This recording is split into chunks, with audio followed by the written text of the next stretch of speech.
As a beginner tattoo artist, one of the main things that used to cross my mind was, how do I know when I'm overworking skin? There's no way to actually tell. Like, there's nothing that gave me any sort of information, especially when it came to fake skin. When we tattoo human skin, there are a load of telltale signs, from excessive bleeding, redness, and swelling. All of these variables can kind of indicate that we may be doing something wrong. When it comes to fake skin, we really don't know. And in this video, I want to let you know what it looks like to overwork fake skin. So my goal in this video is to intentionally blow out all of these areas right here in this design, so that way we can actually get a close-up visual at what it looks like to blow out a design on fake skin. I may even do like a side-by-side comparison where I do a normal line and then I'll go ahead and repeat by blowing out the line next to it, and you kind of see the side-by-side comparison. Should you have any questions at any point throughout this video, I encourage you to drop a comment below. I'll do my absolute best to assist in the best possible direction. If you find this video helpful, consider giving it a thumbs up and subscribing to my channel, as I would greatly appreciate your support, and I'll be bringing more videos like this for you. With that being said, let's get right on into this. Now, when it comes to blowing out, going too deep, that's not something that I heavily need to talk about, as we all basically understand the fundamental concept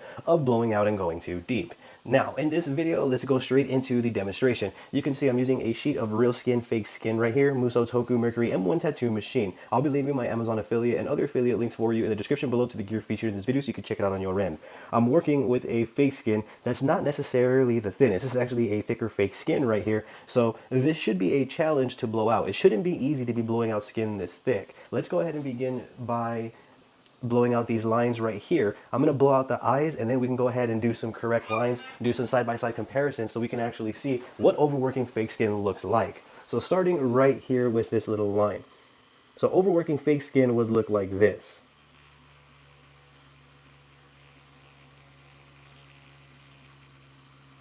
So I just drilled the entire needle. You can see how much my needle's hanging out. That entire thing completely just disappeared. You can see on the back of it, we are definitely reaching the other side of that fake skin. So what that means is the entire time my needle was drilling deep enough into the skin, this thickness right here, so that way it was almost going to come out the back end. That is essentially how we know we're overworking fake skin. It is 110% not necessary to even drive a needle forcefully even into fake skin. It's just not needed. Once again, we do not need to drive a tattoo needle forcefully into any skin ever. Our technique shouldn't be derived of forceful, pressures. It should be derived of patience and understanding how the needle is working. So from here, let me go ahead and blow this out again. So keep in mind, look at this needle tip and how much it hangs out. I'm going to go ahead and kind of just approach it by actually blowing this out. You can see how the whole thing just disappears. You can see I have a pool of ink. I can't see my needle tip. I feel excessive vibration, and this has to hurt. So I'm going to go ahead and dab away. We're going to wipe away. Although it looks solid and consistent, that's definitely going to be bruised. If I turn over to the back, you can see how this one, not as much as that one, but we definitely almost broke through the skin. The idea behind going too deep would simply, I guess for me, in my opinion, is simply backed by the idea of just not knowing the fundamentals and how a tattoo machine works, or let alone what we may be trying to accomplish. So once again, if I go back over here, let's go ahead and do one more blowout, and I can show you some proper techniques to get that side-by-side comparison. So here again, you can see that my needle just completely disappeared. Altogether, it's just gone. You can see that I'm riding the tube now, even though it had a dramatic needle hang. I prefer to hang out my needle the way that it is right here. And you can see that these line weights are highly inconsistent. Even if I wipe away with a generous amount of ointment, we're still getting inconsistent line weights because of that depth. It's slightly fluctuating, and you can see every single one of those was blown out. Keep in mind, this is not by any means a thin skin, so to see this is definitely a bad sign of just inadequate technique, and or maybe just not simply knowing better. When it comes to proper technique, the only thing that changes is more so the mindset, the perception on how we view ink going into the skin. So let me show you here. The way that we can avoid overworking skin, as we can see, it's really not hard to tell. But if we're just starting out, if you're driving the needle into the skin, then it's obviously going to be more on the wrong end. So for it to be more on the correct spectrum, what you're going to want to do is focus on the needle tip like so, like just the graze of the needle tip. You don't want to focus on injecting the needle into the skin. You want to focus on the very tip of your needle. So as you can see, I have ink right here, and it's no longer pulling, and I can see my needle tip, right? So what happens is if I start aligning fundamentals here, bear with me. I have inadequate ink flow here. So if I have my fundamentals aligned, I'm just going to let the tip of the needle do the work for me, aligning my hand speed to my voltage. I'm giving my needle enough time to make its rounds, and you can instantly see that we're able to see the needle all the way through still. We're not getting excessive pulling either. And the line's clean and consistent and saturated. However, we're not blowing it out. As you can see, that line The blowout's this one. It's not that new line that we just injected. So the idea isn't that we need to be applying excessive pressure. It's more about being aware of right and wrong when it comes to fundamentals and technique and application. So the same thing, you want to make sure you have adequate ink flow. You can see I'm just going to use the very tip of my needle, and you can almost see the actual needle point at the very end of it in a small little circle applying the ink consistently. My angle is correct. My hand speed to my voltage is correct. My needle depth is correct.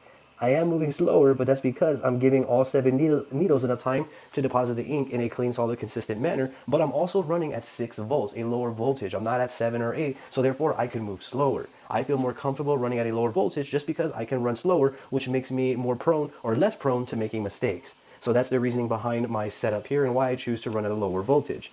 So you can see the same thing is going to apply all the way through. So I'm going to taper into this existing area.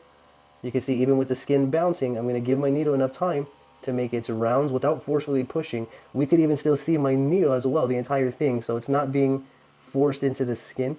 Now we're in a bit of a tighter area, so it's not bouncing as much anymore.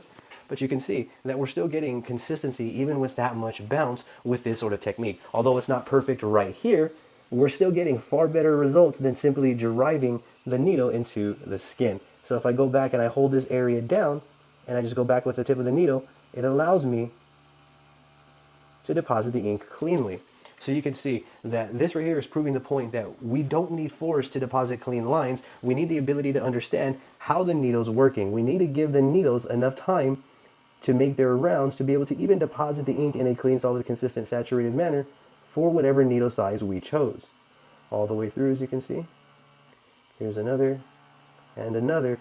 The workflow does not change, and if I turn it around, you can see that there are no blowouts. You can see that the first 3 lines, or the first 3 demonstrations that we did, all blew out. The ones after that are nice and cleanly applied. That is healthy. That's what we want. And you can even see that the ones where we're not overworking the skin are completely consistent and fundamentally correct versus the ones where we literally drove the needle into the skin. So that right there is definitive proof that it's really not about the amount of pressure or force that we are using to apply a tattoo. It's more about understanding how many rounds we're needing to create the line cleanly, solid, and consistent and saturated. That's going to vary per artist, change per artist. The setup that you're using versus the voltage you feel comfortable with, aligning with your skill set abilities. So to overwork fake skin is a really clear telltale sign. I mean, it's really hard to avoid. It's really, it's not something that feels natural. So let me go ahead and demonstrate one more time here what it's like to overwork the skin. So we're going to go ahead and start right here. And you can see, again, I have a needle hang. It's actually a longer hang of a needle because I like to be able to see the tip all the way through. When I go down into the skin here, you can see it all just completely disappears. Combine this approach with my slower hand speed, we're in a world, this is like torture. This is definite scarring, for sure, bruising. This will probably take like half a year to heal, that sort of thing.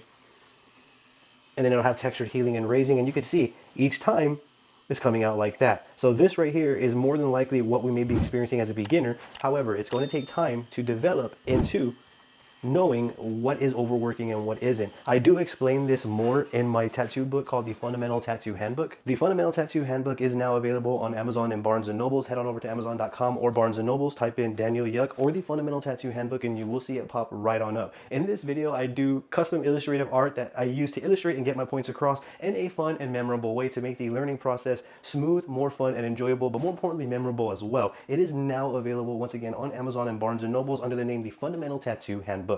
The idea with overworking, in my opinion, ultimately it eventually comes down to just simply not knowing better, simply not getting acquainted with the fundamentals and simply, I guess, not putting time into the basics. We have to learn how to line correctly before we start doing anything else. So again, if we're experiencing lining issues, we need to take it back to the basics. To conclude this video, I'm going to close it out by a proper demonstration of lining, and then we can go ahead and close out this video. So here's going to be my A point. You can see my needle the entire way through. I have to go back for some more ink because I have inadequate ink flow here.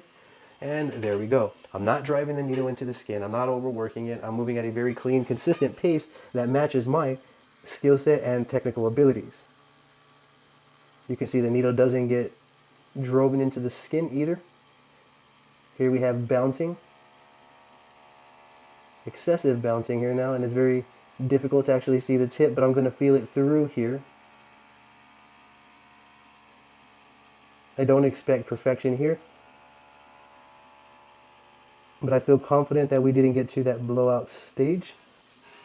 There we go. And I feel like we got a consistent line all the way through.